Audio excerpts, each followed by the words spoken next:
Tonight, we're talking all things cornerbacks on the Draft Beard podcast.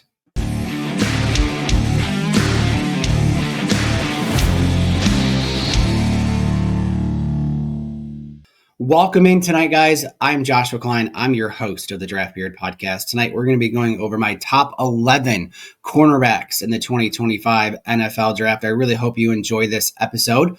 But before we get started, if you could do me a favor, if you could click that like, subscribe, and share buttons, I would really appreciate it. It helps get this content out there to all who are interested, and especially those who are draftniks out there who are interested in the NFL Draft. This is going to be a fun episode as we're going to be going over my top 11 corners in this year's draft. I have 11 rated as day one or day two guys, maybe early day three. And so we're going to go over those tonight as we talk about the cornerback class. It's a pretty decent class. I wouldn't say it's an exceptional class. There are some genuine first round grades. I have 2 first round graded corners in this year's draft. Some good starters this year as well. So we're going to get started with my number 11 in the class, and that is Dorian Strong out of the University of Virginia Tech. He is 6'1", 185 pounds. He ran a 4.5 40 at the combine. He's long, right? He's got 31 and an 1/8 inch arms. He uses those long arms effectively. He's pretty decent in press coverage. He's really good at disrupting receivers right up there on the line of scrimmage. He's a good press man corner, right? He's patient, uses his feet well. He's got those good, quick, heavy hands that you like to see. But at the same time, he's not just good at press coverage. He does have some ability to have some good zone awareness as well, right? He's has good eyes, watch the quarterback very well, anticipates zone schemes pretty well. Could be effective maybe as a cover 2 or bail technique. He's got good ball skills as well. He has had 7 interceptions and 35 pass breakups over his career. He's willing in run support. I wouldn't say he's exceptional, but he's a willing tackler. He wraps up tackles in the open field. He takes really good angles. He's had a lot of starts, good experience. He's 44 starts throughout his career. Now, where he isn't up in there in the upper echelon of the corners in this year's class, he's not a burner, right? He does not have the elite speed at that 4.5 speed, average long speed. He does struggle to stay with faster receivers. He's not overly quick, so that slows his reaction time, right? He does well at that man press technique using, which helps him make up for that ability that he doesn't have in terms of quickness, hip tightness. He's not very fluid. He doesn't separate very well, he shouldn't stay with receivers very well. So that allows separation with the receivers. That's what I was trying to say there. He doesn't get around blocks very well at all. So he's a willing tackler and willing to help and run support. He just gets overpowered by larger blockers. He tends to also be over aggressive. He gambles a lot. He likes to get greedy. Again, you get that gambling style where you're going to be all or nothing. He does a good job at getting interceptions and some pass breakups, but yet at the same time, he allows some big plays. He has really good spectacular plays, but on the other side, you do see that inconsistency in a gambling technique, or that gambling tendency leads him to have a little bit poor positioning as well at the cornerback position. He's a little lighter. He's not heavy for having 6-foot-ish frame.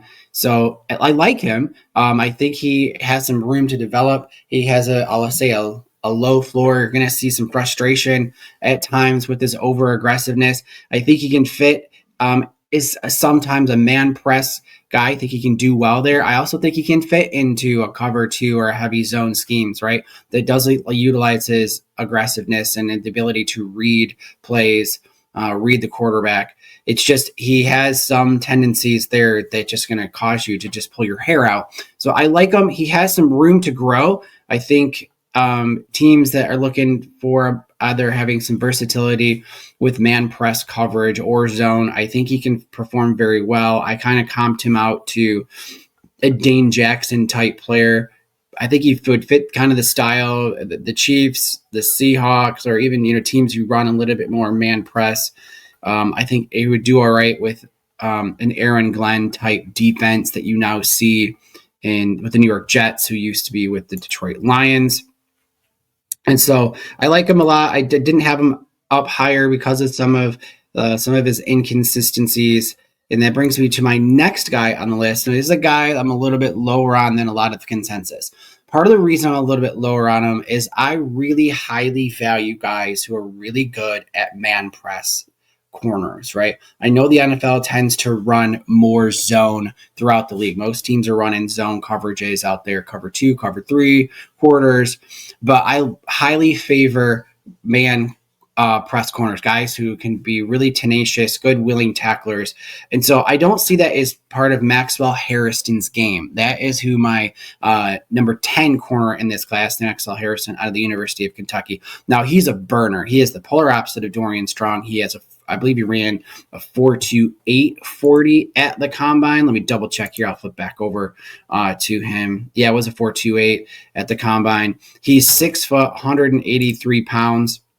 So exceptional athleticism, really good vertical jump. So you see that on film. So I understand why a lot of scouts and draft media out there have him up higher on the draft board. Some have, mocked him in the high second round, early first. Totally understand it. Just my biases are a little different. And so I see the athleticism and how it plays on the field. He has really good ball skills. He's very instinctive, right? He's had 6 interceptions throughout his career. But the difference is he is way better at zone coverage than man coverage, right? He does really good at recognizing the route, reads the quarterback's eyes, really good in cover 3 schemes. He knows kind of where that ball, or anticipates where that ball is going. I do like his feistiness. I like that competitive nature that I see out of his game. He's aggressive. He's got an attitude on the field, right? He's a leader on the field. He does have some special teams value, but where I get into some of my issues with his game is the inconsistent tackling, where I don't know if he's competitive, but I don't necessarily see the same willingness to tackle and get involved in the run game as I see with others. Again, that's a thing for me that I see and value really important out of my corners. He often goes too low. He fails to wrap up. He missed quite a lot more tackles in 2024 as he did in earlier season. He struggles against larger opponents, which again shows you maybe some of the play strength limitations that he has, because he doesn't lack elite physicality to reroute those bigger receivers. He doesn't do a good job at shedding blocks and helping in run support. In terms of his press coverage, right, he is really early in opening his hips, right? He breaks too quickly. He leaves himself vulnerable to those slant routes, inside cuts, double moves. Inconsistent technique could help there. So coaching could help that. But I think he's going to be much more valuable as a zone corner. He gets too high in his back pedal as well, right? That hinders his ability to change direction. Sometimes he second guesses himself, which causes him to be a little hesitant at times. Though he might be making the right read, that slight hesitation may open him up to some completions allowed at the NFL level. This is obviously, it's a much quicker game going from the college level to the NFL level.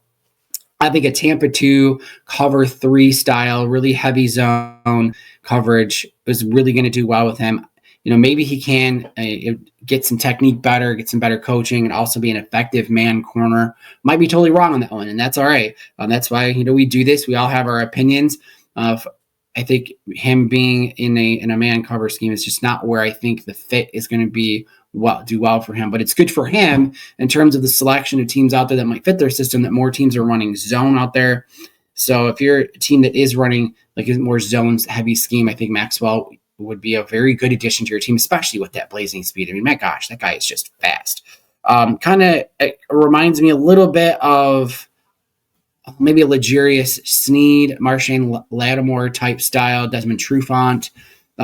He was similar in size and speed, thrived in that off-man coverage. That's kind of how I see Maxwell. I don't know, maybe I'll get some comments here that I'm a little bit too harsh or maybe being really low on Maxwell Harrison, but I have him as my number 10 corner. Again, it just comes down to preference. Everyone has their own preference in what they're looking for. Each team is going to have a schematic fit. That's why I think this year's draft is going to be absolutely bonkers.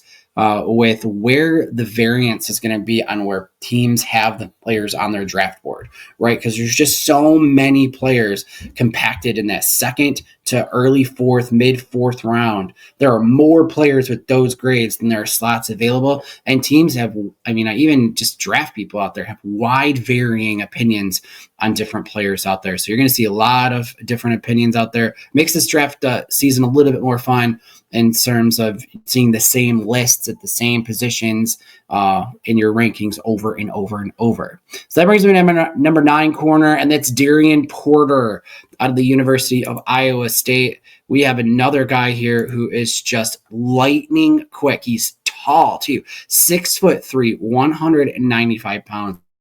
He ran a 4.340. If you just look at those numbers, you have to be one of those people who is like in love with Darian Porter. And if that's all you really looked for, talked about, it's all this, the combine stuff, the draft season stuff, I could see why you would really, really like a guy like Darian Porter. The concerns I have for him, right, we're just going to hit this really quick, and then we'll get some of the positives. It's the inexperience. Why did it take so long for a guy like him to not start until his final year in college, right? He had 3 years at the position, only 7 career starts. So that does show up. So it's one of the reasons why he's not higher on my board, and he's at number 9. Now, he has some great qualities, right? We talked about that rare combination of height and speed and that wingspan. He's got really good ball skills, excellent hands. He times the catch point well. He did have 3 interceptions. I think he had 15 career pass breakups. He leverages himself well.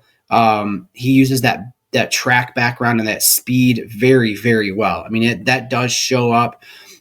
Good zone feel, right? He has a natural feel for route combination, reads the quarterback's eyes well, very aware spatially on the field. He closes windows well, which you would expect when you have that kind of speed. He has played a lot of special teams, right? The majority of his career, he was not a starter at corner. He was on special teams, played over 1,000 snaps at special teams. So teams are going to, out there in the NFL, are going to love that. He's willing in run support, right? He's competitive, uses his length well. He takes on blockers. He delivers really good, solid tackles. Now, here's one of the catches I have with him. He has shown some press man ability, right? The problem is he has had very limited snaps in getting up and playing press man, played a lot more zone coverage when he was a starter this year. So for me to sit there and look at him and go, hey, he's got the speed. You see some of that ability out there, but there's just not enough on tape at the college level to have him up higher above some of the other guys in this class who have had more snaps playing man-to-man coverage and have shown a better ability at playing good man press coverage. So I like Darian Porter. I think he has a lot of potential. I could see why someone might take him a little higher, but it's that inexperience that I see with him. That he has tight hips. He still struggles with change of direction. So he's high hips. He surprisingly has limited fluidity, struggles to mirror really shifty receivers. Like he has good straight line speed, but that lateral agility, it doesn't show up on tape. Willing tackler, discussed that. He does lack of that elite play strength, can be overpowered by larger blockers. Again, you do see that quite a bit sometimes. Ball skills, he did okay he could still use some coaching, or he shows that potential in tracking and catching. Still needs some further coaching, right? He still has I don't know if he has a high floor. He has a high ceiling, but maybe not as high a floor as some of these other players out there. And he's a little older of a prospect. That's not thing that concerns me, right? He's going to be, I think, 25 by the time his rookie season starts. So he's a late bloomer, a little older of a prospect. So those are just some of the things that don't have me propelling Darian Porter higher in this class than what a lot of people out there. So obviously he's going to be much better out there. If you want to throw him out there playing cover 2, cover 3, use that speed, use some of that awareness out there to read quarterbacks' eyes. I think he fit with a team like Baltimore, a Seattle. Obviously, that's not just because of the whole. He has a really easy comp to Tariq Woolen. I kind of also had him as a guy. If you got to remember the name of Corn Elder. A lot of special teams. He was a raw, toolsy corner. I believe he played for the Giants. I think that's if I remember correctly. So I think there's really good potential with Darian Porter. It's just that age that I have the concern with, and he's not the greatest man coverage corner. At least we don't know he is, right? He just didn't have the snaps. I think he has the ability to maybe do something like that or be something like that in the NFL. But I had him at my number 9 corner. Next up is one of my absolute favorite guys in the draft, and that is Jacob Parrish out of Kansas State. Now, he is small. He's 5'10", 191 pounds, but I absolutely love this kid. This guy has speed. He's 4.36 40. He's explosive. He is feisty as all get out. I absolutely love him. He's so physical in his aggressive press man coverage. He has really strong hands. He has a compact frame. He is really good at disrupting receivers at the line. He really reroutes receivers very, very well. He has good route recognition, so he has good high football IQ, knows the game very well, processes those route combinations very well. He triggers downhill well with an explosive burst, and really good in man coverage. I absolutely love this kid, man. If he was just a little bit taller, might have had him a little bit higher on my list. He's got great ball skills. He shows really good timing and anticipation at the catch point. He's also a good tackler. He's a willing tackler. He's also effective, though, right? He wraps up in space. He delivers solid hits, especially for a guy his size who's not on the taller spectrum that we've seen in this cornerback class. And he's got really fluid hips. He's smooth in his transition. He's smooth like butter. I love myself some Jacob Parrish. Now, the problem, as we've discussed, at 5'9", that's not very tall, right? And it didn't, the vertical jump isn't like exceptional. He could still do better at his change of direction, right? So he does struggle with the slot receivers, those shiftier guys, and there's quite a few of them out there, right? So his speed's good, but he does have subpar change of direction ability. He does get out leveraged, out muscled around by bigger guys. Zone coverage. So he's good man press corner, but his zone coverage is not what you'd like to see. He easily gets caught in the backfield. He leaves himself vulnerable to high-low concepts, crossing routes. He has the speed to kind of catch up when he gets beaten, but he does struggle with zone coverage compared to his man coverage. He's a willing tackler, right? With his size, you do see him kind of get overpowered by larger blockers or larger receivers, which you kind of expect. But he can be over-aggressive, tends to be a little grabby, might struggle a little bit in the NFL with the penalty bug in the NFL. He is one of my absolute favorite players in this draft. He's one of my guys. If he's a little bit taller, maybe had a little bit better to also play some better at zone, I might have had him a little higher on my list.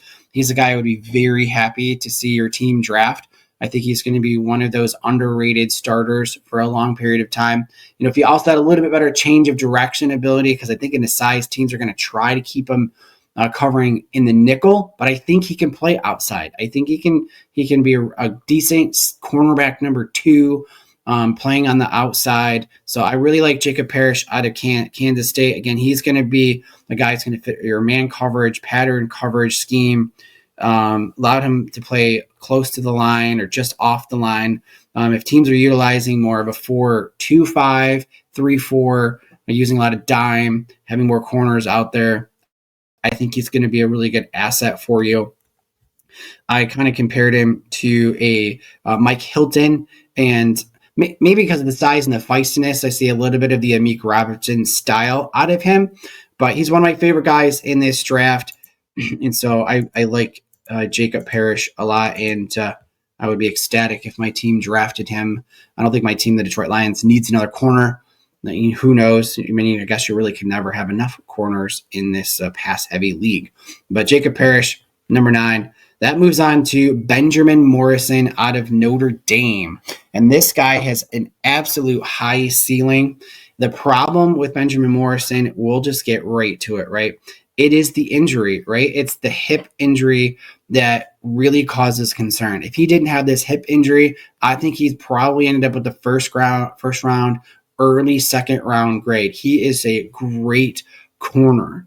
Very good floor, depending on the injury, right? If you can get over the injury concern, he's got a good floor and a high ceiling. He didn't test, obviously, at the combine or anything like that because of the injury concern, as he's still recovering. He has really good ball skills, man. This guy is an absolute elite ball hawk with 9 interceptions, 18 pass breakups. He just has natural hands, excellent timing.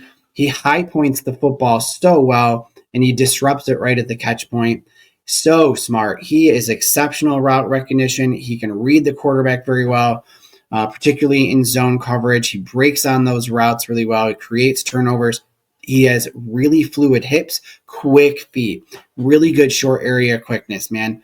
And he is phenomenal at press technique, right? He is very effective, positions himself very well, very active hands, uses his height and length well. He can play outside. He can play in the slot. He's played all over. He's played in man. He's played in zone. And he's very, very smart.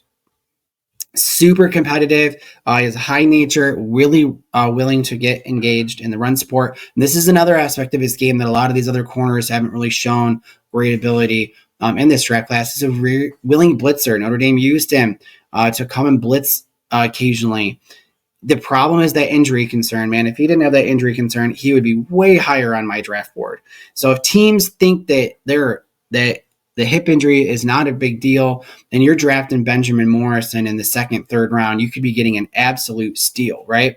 Now he's 6 foot. I think he's going to, I don't know, to get any combine measurables or anything, like 190, 195. Undersized arm length estimated, right? He does struggle against bigger physical receivers. He is a willing tackler. However, he does have some inability to deconstruct blocks very well on run defense, right? He's missed some tackles. He does rely more on his effort than strength. Needs to improve that technique in run support. He tends to be a little bit inconsistent.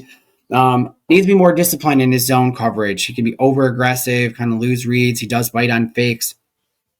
He's not a burner like some of these other guys that we've seen in this class.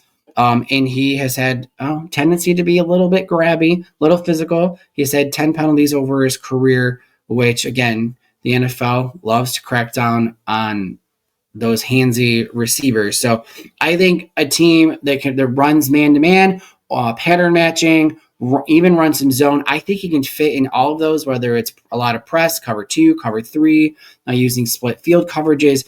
I think he's a versatile corner that I think a lot of teams will look at him. I think I see a Kyler Gordon, Cam Sutton type style corner. So again, Benjamin Morrison could easily be higher up my draft board, but obviously the injury concerns limit that a lot. So again, I had him at my number 7 cornerback, and that takes me to my number 6, and that is Siobhan Revelle. Again, this is another guy we're going to be discussing that is back-to-back corners with a lot of potential, with a very high ceiling, that also have the injury concern, right? Siobhan tore his ACL early in the season, in September, so he didn't get a lot of playing time this year and missed almost his entire final college season, but he is an exceptional player, an exceptional athlete. He's tall, 6'2", 80-inch wingspan. He just has the ideal frame for an outside corner. He jams receivers really well. He's great at contesting catches. He rarely gets caught out of position. He doesn't make mental errors, and he plays controlled and disciplined. He is exceptional at press man coverage. He uses that length well. He's got quick feet. He's very physical to disrupt the receiver's routes. He reroutes them very well. That throws off the quarterback's timing. 15 pass breakups throughout his career, 3 interceptions. So he has really good production in terms of ball skills. An effective, willing run defender, uses his length. He sheds blocks very well. He delivers good form when he is tackling, and he's very aggressive. He's a feisty guy. Strength can be a problem, though he tries. He kind of can bounce off the receiver or the running back, right? So that's kind of his issue with run support there. Just that strength concern. It's where he tends to maybe have some lacking ability in wrapping up the tackles. Just that strength. Penalties, again, these really good man press coverage corners. Sometimes it's just what you have to live with. That they're going to be a little bit grabby. Got to teach them how to use their hands right and make sure they're not eye guarding. Get their head back to the ball. Played at a lower level competition. Yeah, I don't know if there's think that is as big an issue as a lot of people make it out to be. What I saw in 2023 and early in 2024 really, really gives a lot of hope that he can be a really exceptional corner at the NFL level. I think he fits more of a cover 3 or man press. I see a lot of similarities to Richard Sherman or one of last year's darlings coming out of the small school, and that's the University of Toledo corner, Quinyon Mitchell. Similar size, athleticism, both were physical press corners. The only difference is here, Chavon has the injury concern, so we didn't get the really good draft season that we would have liked to have seen that we did get last year out of Quinyon Mitchell. So Chavon, I have a second round grade on him. I think, if the ACL isn't as big a deal as for teams out there, medical concerns, I think he could develop into a really good corner. I mean, with the technology in medicine where we have today, ACL is not as as devastating an injury as it once was. That's why I put Benjamin Morrison behind Chavon. I think both have very high ceilings, but that hip injury is just totally different when trying to translate into the NFL and what those medicals will say. So we're going to be getting here into our top 5 cornerbacks here in this year's NFL draft. But before we do that, if you guys could do me a favor, if you could like, subscribe, and share this video, I would really appreciate it. It helps spread the word about the channel. So don't forget to like, subscribe, and share.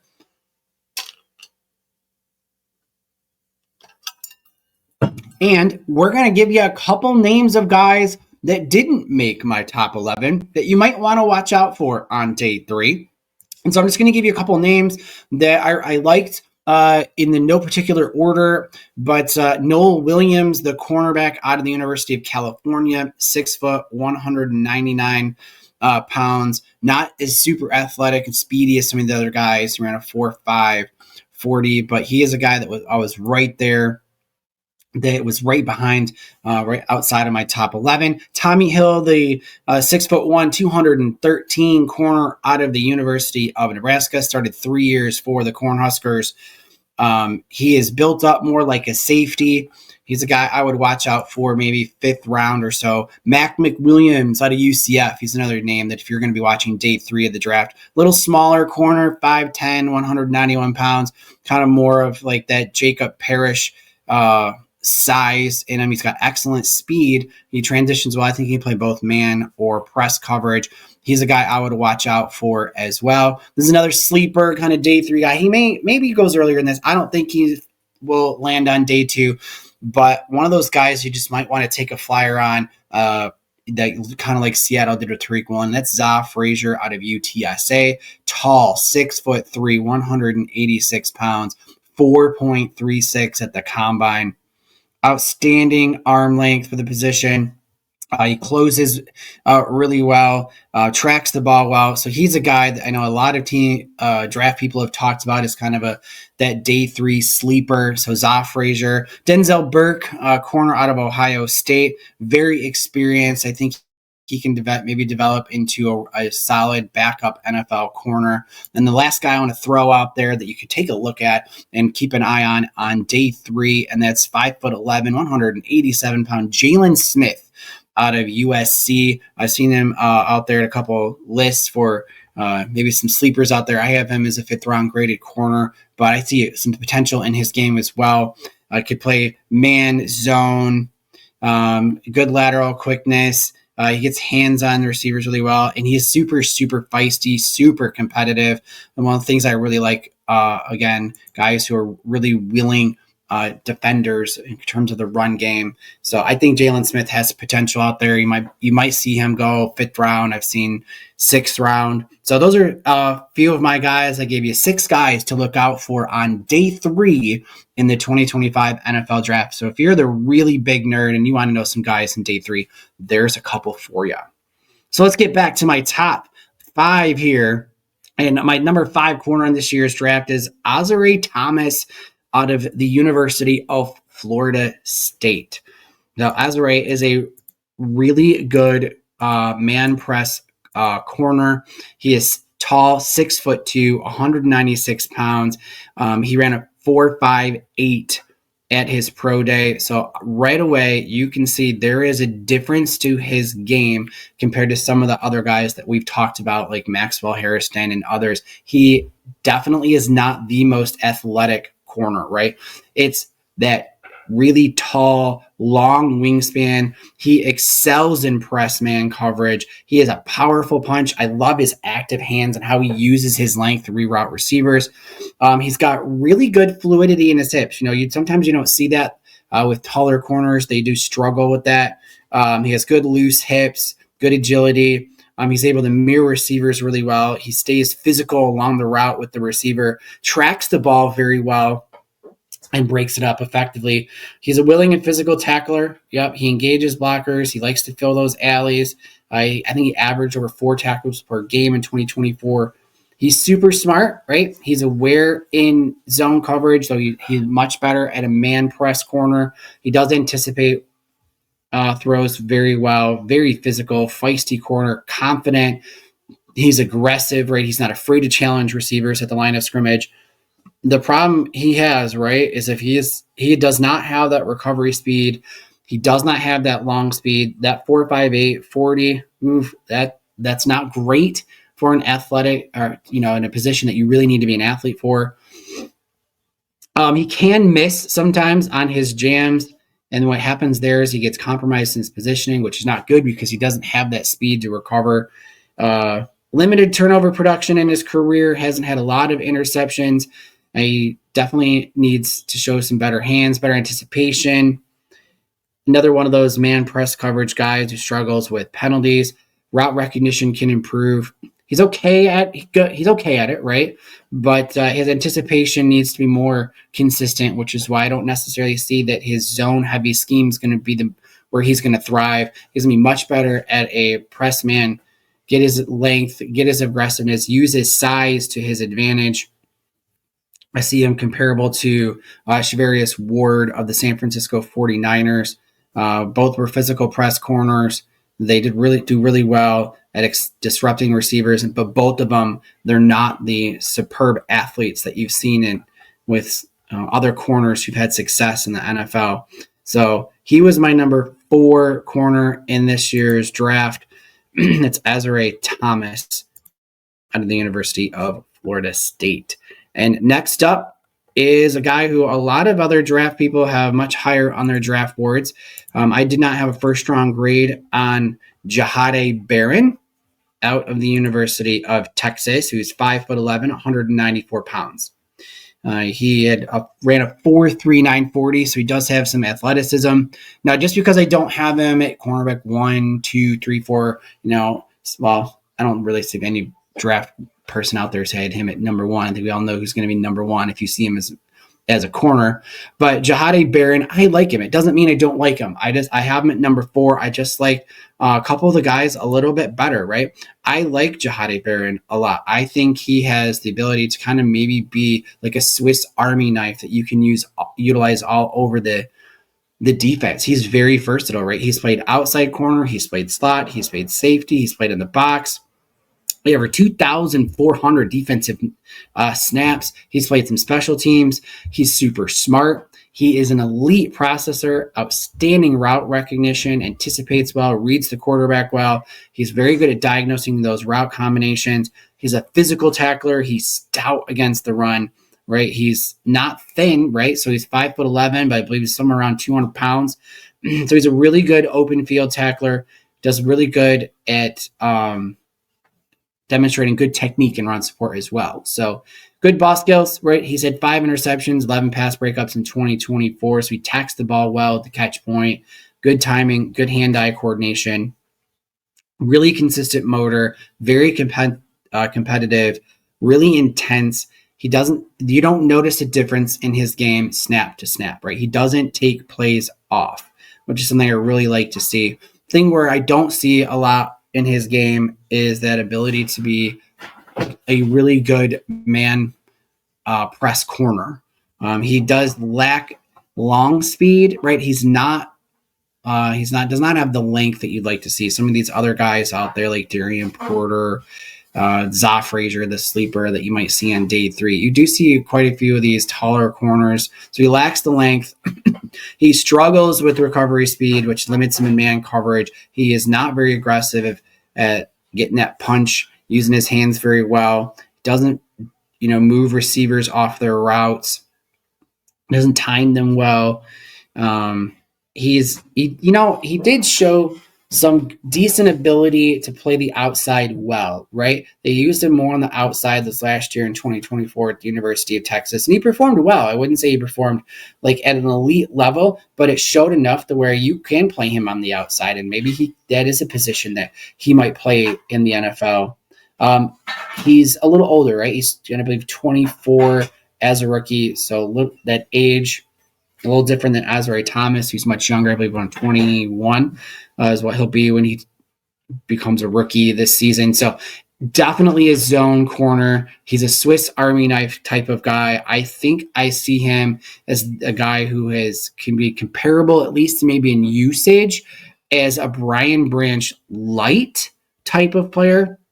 Right, where you can use him all over the field. You want to play him at nickel his first year. You want to play him at safety. Now, he does have the ability to possibly play outside corner that Branch does not. But guy I really like. I can see him going easily in the first round. I had a second round grade on him. I just think he's more of a Swiss Army knife type guy that you can utilize kind of everywhere, all over the field, instead of just being exceptional at one thing, and you're going to put him at somewhere, whether it's nickel or outside. That's where he's going to be, and that's where he's going to thrive. So I tend to have been burnt throughout, looking at draft classes throughout my life on guys who are the Swiss Army knife. Do they succeed as much as guys who are just exceptional at one thing or at one position? So that's why I have him at number 4. My number 3 guy on the board is Trey Amos out of the University of Mississippi. He is a guy that throughout the process just moved up my draft boards and ended up landing at number 3. He's 6'1", 195 pounds, ran a 4.43 40. So he has the length and the size with a 77 and 3/8 inch wingspan, ideal frame to be an outside corner that allows him to jam receivers, and he does a good job at contesting catches. He needs to be better at developing his ball skills, right?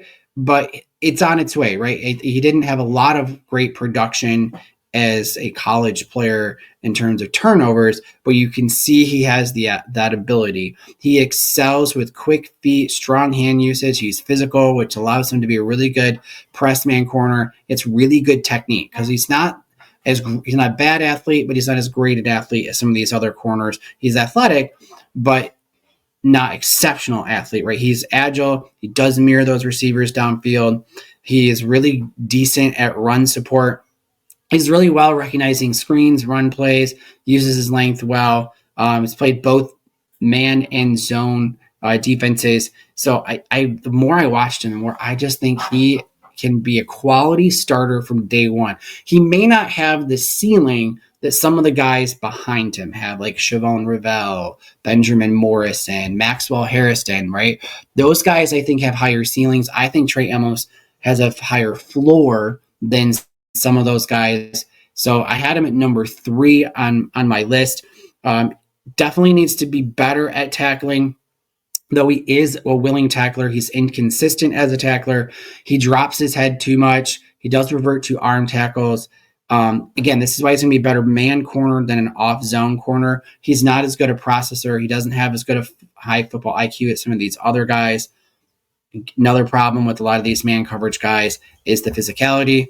Needs to have better eye discipline. He does allow receivers to out leverage him, gain separation from time to time.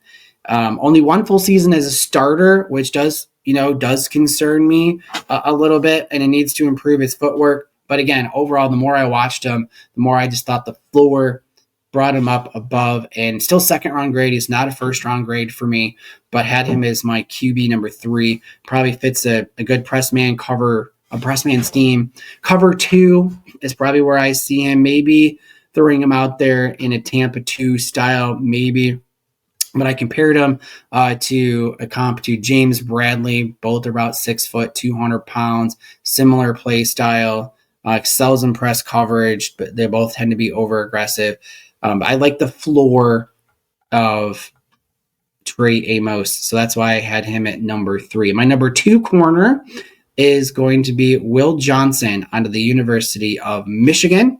Now, he's a guy who also had some injury concern. I did give him a first-round grade. Not as high on him as I was going into the 2024 season, and that can be expected with the guy who was injured, didn't play this last year, and he's more of a zone corner than a man press corner, 6'2", 194 pounds. Obviously, we don't have any combine results or anything like that because he was injured.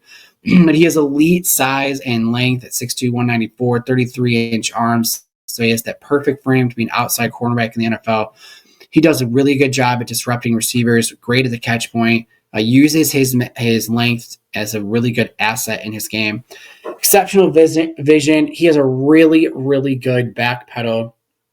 He has really, really quick reaction time. You see that quite often in his game. You see a couple of those pick sixes he had, really good anticipation, right? He's able to scan that field, and he sniffs out those screens. He jumps routes consistently. You see that a lot with him. So he's a really good playmaker. 9 interceptions in his career. He has elite hands, great at the catch point.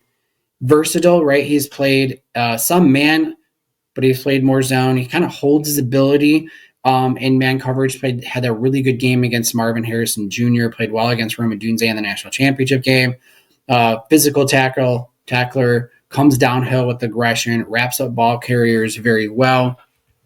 Again, problem, injury concern, missing 2024, most of it. It's also prevented him from doing very many doing basically anything in the draft season. So he's had injuries in 2024. He had injuries in 2023. So durability is a concern. He's not the most fluid defensive back, right? He's high-hipped, occasionally gets upright in his posture. He's stiff when transitioning out of breaks. He's not the most sharp making his cuts. He's not the most agile. And again, you're going to have to deal with this. He's a gambler, but his football IQ a lot of the time makes up for it. But you just got to realize he's going to gamble. There's going to be a few times that he's going to gamble, and it's going to go the other way, which may lead to a big play for the other team. So I think if you have a guy who will fit more in a cover 3, cover 2, with an occasional man press job out there, occasional assignments at press, that's kind of where I see him. I think he has a very high ceiling. I'm not sure about his floor with the injury concern, but I think he can come in and be a good starter right away. I have him comped to a J.C. Horn, guy with similar size, length, quickness, physical. He's such a smart player, man. Will Johnson is such a smart player. He definitely has the potential to be a CB1 for your team for a lot of years in the NFL. But again, durability, availability is an ability. And you got to remember that with players in whatever sport you're looking at. So if you're not available to be on the field, that is a skill. So that is something that I worry about with Will Johnson. But I had him at CB number 2. That takes me to the top corner in this year's NFL draft, and that is a once-in-a-generational talent in Travis Hunter out of the University of Colorado. I know there's going to be a lot of talk about where he'll play in the NFL. I think he can be a starter. at corner, a starter at wide receiver. I think he can be a CB1. He has elite ball skills. He tracks the ball like a wide receiver. As you could tell, it makes sense, right? Because he's played on both sides of the ball. 6 foot, 188 pounds, 76 and 7/8 wingspan. He is smooth and instinctive in his press coverage. He's patient, great feet, reroutes the receiver very well, reads the quarterbacks very well, anticipates route with an uncanny precision. He often breaks baiting quarterbacks into making that throw that they just shouldn't have made. He's just so smart. You can tell he knows the game very, very well.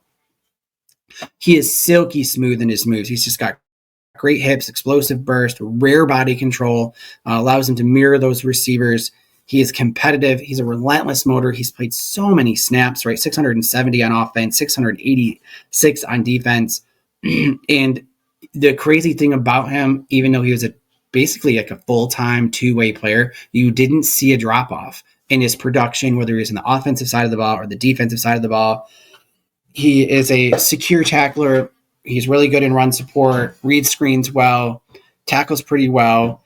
It's not consistent. That's part of his issue with this game. He's not consistent in his tackling technique, can get engulfed by bigger blockers, so he misses tackles in space. Does he have deep speed? While he's fast, does he have that long speed? Does he have that top end long speed? Little thin in his frame. He is susceptible to double moves, right? He tends to get a little bit greedy in his game, but I still see, man, whether he decides to be full-time corner, full-time wide receiver, I think a lot will be determined with the team that he goes to. But he could be a true cornerback one, Pro Bowl type player, because I think he can thrive in any scheme, whether it's a zone heavy scheme, whether you're running man and zone hybrid, whether you're running press man all the time. I think he can play all of those. So he's versatile. He is it's the lazy comps, right, to go the Charles Woodson, Champ Bailey types because they played both ways. But he has amazing potential. He's such a fun player to watch. There's a reason why he is the number one overall player on my draft board, the generational talent who I think will be given the chance to be a two-way player in the NFL. You can have the argument, have the debate. Is he going to be a better wide receiver? Is he going to be a better corner? Whatever he lands on, I think he has the ability to be a Pro Bowler at either position. I have him ranked as my number one cornerback in this year's NFL draft class. So with that, thank you guys so much for taking some time out of your day to listen to the podcast, and hopefully you enjoyed my cornerback ranking class here. So I'm not going to recap everything. I had 11 corners, gave you 6 guys to watch on day 3. Don't forget to like and subscribe and share this podcast with your family, with your friends, anyone you know. Hopefully it gets into the right ears for all those people who want to listen to NFL draft content and NFL things. So don't forget, like, subscribe, share. Hope you guys have a great night, and look forward to getting us closer to the 2025 NFL Draft. The Draft Beard Podcast.